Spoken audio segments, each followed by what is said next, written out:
大家好，欢迎收看爱上电子。今天咱们修这个波马的美的空调外机板，它现在的故障呢是插电以后报 P0。我们测量一下它的电压是否正常。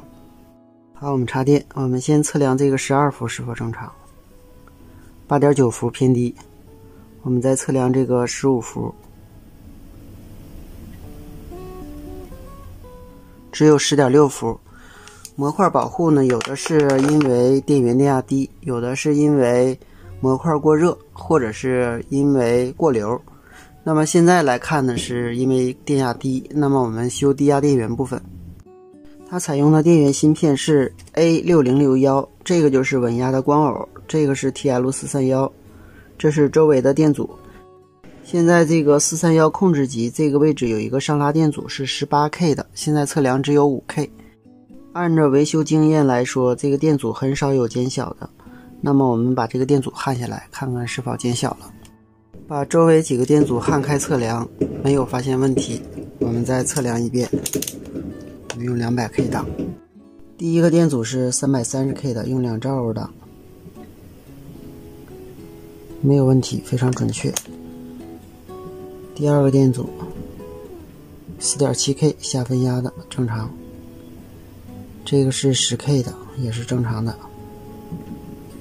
这个 18K 非常标准。那么我们复原以后，我们再测量这个电压。我们看15伏，依旧是偏低的。这12伏，只有 8.6 伏。刚才刚焊上的时候，这个电压上来了。有可能是 18K 电阻在焊下来的时候一加热，它的阻值就会增大。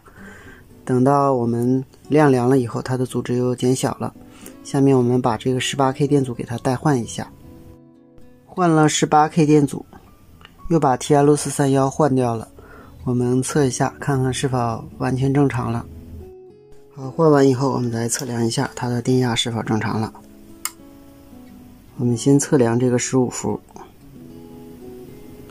14.8， 终于正常了。我们再测量这个12伏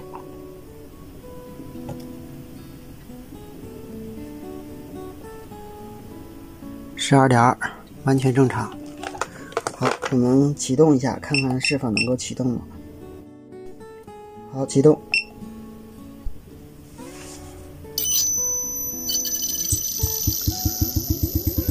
正常了，压缩机可以旋转了。好，今天咱们就到这里，谢谢大家，再见。